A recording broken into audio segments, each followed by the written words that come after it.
अपना कनेक्ट माने, अपने धर्म से जुड़ा हुआ माने, अपने को किसी दुनिया के दूसरे हिस्से से या किसी थियोलॉजी के साथ कुछ भी बुराई नहीं है, कुछ गलत नहीं है, कनेक्ट मानना। लेकिन अपना मैं ओरिजिन मानने लगूं तो ये तो खुद को धोखा देना है। नहीं, कनेक्ट मानने में भी समस्या है। अभी तो खैर एक जो शहजाद भाई ने बड़ी मौजू बात कही, मतलब आप बड़गांव से जो दृश्य निकल के आ रहे हैं, रायपुर से, सुल्तानपुर से, सुल्तानपुर जैसे छोटे शहर से जो यूपी, ईस्टर्न यूपी का शहर है, बड़ा आश्चर्य हो रहा है कि सही बात है कि उनके सामने अगर दुनिया का नक्शा दे दीजिए तो वो सही में जो आपने कहा ना कि लेबनान को शायद कहाँ बता देंगे मालूम नहीं, इजराइल को कहाँ बताएंगे मालूम नहीं, लेकिन ये जो समस्या उपजी, मैं थोड़ा सा इतिहास में ले जाऊं आपको कि क्यों ऐसा हुआ या क्यों ऐसा हो रहा है जी। 1857 के बाद से जब एक डिवाइड एंड रूल की पूरी पॉलिसी शुरू हुई और दो धाराएं वहां से निकलती हुई आपको दिखाई देंगी बहुत स्पष्ट तरीके से। 1870 में विलियम हंटर एक किताब लिखता है, इंडियन मुसलमान। उसके बाद से पूरा जो हिस्टोरिकल डेवलपमेंट है वो बड़े ध्यान से आप ऑब्जर्व कीजिए, मैं बड़े संक्षेप में बताऊं कि उसके बाद से लगातार जो एक तो पूरी ये बात निकल के आ रही है जो पैन इस्लामिज्म को सपोर्ट कर रही है, हाली, सरर, अब्दुल्ला और सर सैयद अहमद खां। जब भी ये बात आती है सर सैयद अहमद खां के सामने तो उनका स्टेटमेंट है, आप देखिए ना, उनका भाषण है, वो कहते हैं कि हमें घबराने की ज़रूरत नहीं है। अगर कभी भी ऐसा होगा कि हिंदू यहाँ पर प्रभावी होंगे, डोमिनेट करने की स्थिति में जाएंगे, या वो हमारे ऊपर किसी भी तरह का कुछ ऐसा चीज़ थोपने की कोशिश करेंगे जो हम नहीं चाहते, तो टिड्डी दलों की तरह से निकलकर हमारे लिए, हमारे साथ ही आएंगे। तो एक जो नैरेटिव जाहिर है कि अरब कंट्रीज से और मुस्लिम देशों से जो उनका केंद्र है, तो एक तो उन्होंने जो बनाया पैन इस्लामिज्म की जो बात की, उसमें धर्म और राष्ट्र दोनों का केंद्र भारत से बाहर बन गया।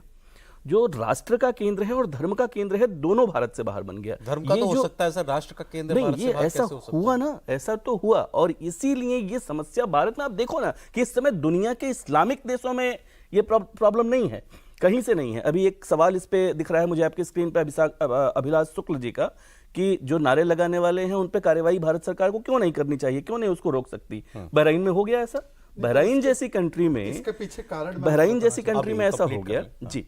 तो ये जो स्थिति पनपी है, और उसके बाद लगातार आप देखिए हिस्टोरिकल डेवलपमेंट को, 1906 में आके मुस्लिम लीग बन रहा है, 1920 में फिर जिस बात का अभी मुझे लगता है संकेत कर रहे थे संगीत सर, वो वहां पे आके खिलाफत का जब मुद्दा आता है, खिलाफत का मुद्दा भारत का मुद्दा तो था नहीं, मुस्लिम लीग उस पे स्टैंड ले रही थी कि खलीफा का पद जो समाप्त कर दिया उस समय ब्रिटिश सत्ता ने, उसका भारत से क्या लेना देना था। लेकिन महात्मा गांधी जी ने, इसने आरोप लगता है, इतिहासकारों का एक धड़ा उन पर आरोप लगाता है कि मुस्लिमों को पहली बार ठीक तरीके से कम्युनिटी कॉन्शस उन्होंने बना दिया। यद्यप उसके पहले भी बहुत सारे उदाहरण हैं हमारे सामने कि जिसके दम पे हमको लगता है कि कम्युनिटी कॉन्शसनेस थी, कम से कम 1870-75 के बाद तो लगातार थी।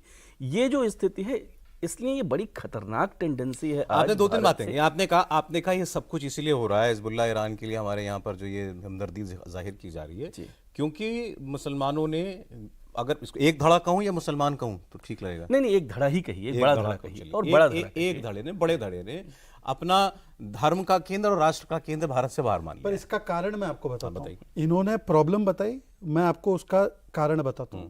कारण ये था कि हम लोगों ने जब हमारे देश की संवैधानिक शुरुआत की, उस समय पर हमें कॉन्सेप्ट लेकर बढ़ना चाहिए था कल्चरल नेशनलिज्म का।